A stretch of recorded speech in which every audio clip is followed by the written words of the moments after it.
In a few hours, about 2.3 million voters will head to the polls to elect the next governor of Oyo State. So we ask, how enthusiastic are the people of Oyo to come out and vote on Saturday? Let's talk to our correspondent, Sarah Yeku, who is standing by with more details from Oyo.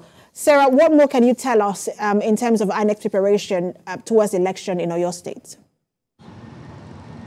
Okay, it's interesting that we are having the state, that's the governorship and the state assembly elections in Nigeria, particularly here in Oyo State, which is like the third largest city if you take a look at population, but it is the largest city based on geographical area in Nigeria. Now, but for that reason, INEC had started distributing materials since Wednesday to the various local governments, which is like 33 local government areas in Oyo State. So very large landmass we have here in Oyo State, and so that would give you an idea of how much work INEC has to do, how much work INEC is putting in to ensure that materials get to the various polling units on time, which is a major issue considering what we had in the February 25th presidential election.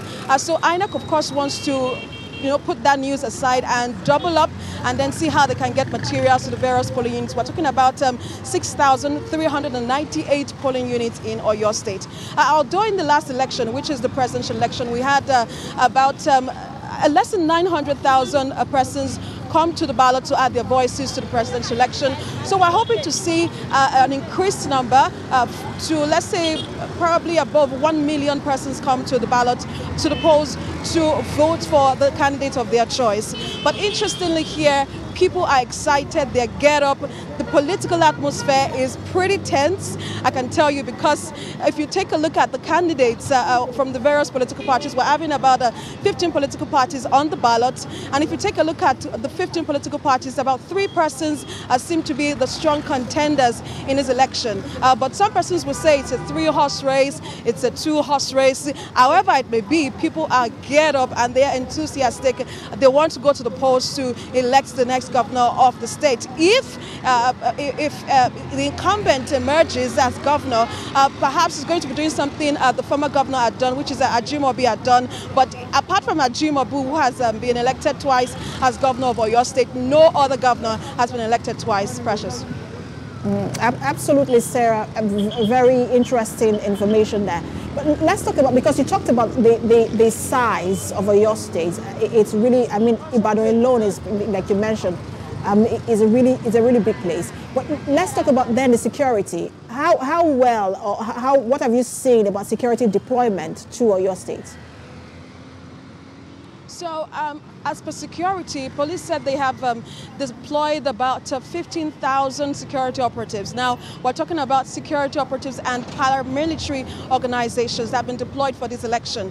But there are issues concerning rival political parties claiming that rival political parties are attacking each other.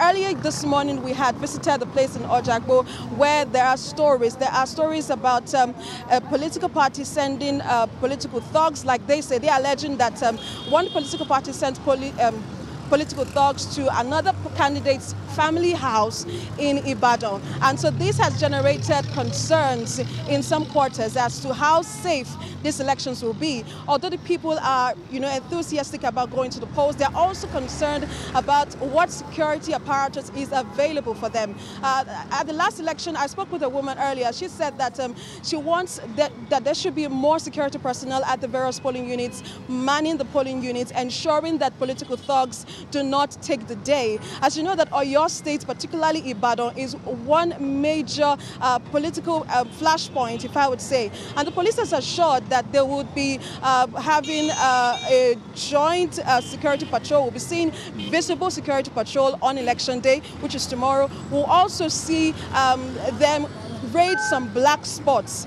But although we're yet to get reactions from the various political parties as to who is actually responsible for these attacks on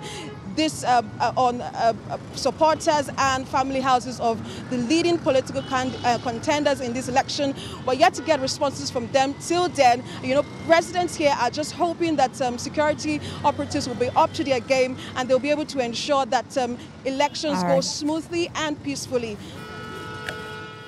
Thank you so much, Sarah, for that update. Our correspondent, Sarah Ayeko, live for us there in Oyo State. We'll bring you more on election across the country, governorship election across the country, 28 states of the Federation. But let's take a break.